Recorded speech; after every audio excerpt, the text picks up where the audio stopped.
దేవునికి స్తోత్రం. ప్రభునందు ప్రియదేవుని బిడ్డలారా, నేటి దినపు వాగ్దానపు మాట మీ ముందుకు తీసుకురావటానికి ప్రభు సహాయం చేస్తూ ఉన్నారు బిడ్డలారా. 2వ సమూయేలు గ్రంథం 22వ అధ్యాయం 27వ వాక్యం. సద్భావము గలవారి ఎడల నేను సద్భావము చూపుదును.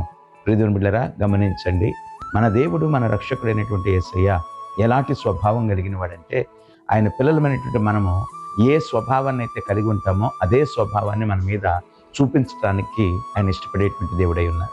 ఈ లోకంలో జీవిస్తున్నటువంటి నీవు ప్రభువు బిడ్డవైన ఎడల, ప్రభు రక్తంలో నువ్వు కడగబడినట్లయితే, నువ్వు మంచి స్వభావంతో ఉండగలిగినట్లయితే ఆయన నీ ఎడల కూడా మంచి స్వభావాన్ని కలిగి ఉంటారు పిల్లరా. నువ్వు ప్రేమిస్తే ఆయన ప్రేమిస్తారు, నువ్వు ఆదరిస్తే ఆయన ఆదరిస్తారు. నువ్వు క్షమించగలిగిన మనస్సు నీకుంటే ఆయన క్షమించడానికి ఆయన ఇష్టపడుతూ ఉన్నారు. నీ జీవితంలో నీ తోటి వారి ఎడల నువ్వు ఎలాగూ ప్రవర్తిస్తున్నావో, నీ వ్యక్తిగత జీవితంలో నువ్వు ఎలాగున దేవునికి మహిమకరంగా జీవించగలుగుతున్నావో, అదే రీతిగా మన ప్రభువును మన రక్షకుడైనటువంటి యేసయ్య కూడా మన పట్ల అట్టి స్వభావాన్ని కలిగి ఉండటానికి ఆయన ఇష్టపడుతున్నటువంటి దేవుడై ఉన్నారు పిల్లరా. మనం మూర్ఖంగా ప్రవర్తిస్తే, లేక వ్యతిరేకంగా ప్రవర్తిస్తే, దేవునికి అయిష్టంగా ప్రవర్తిస్తే ఆయన యొక్క ఉగ్రతను మనం చూస్తాం.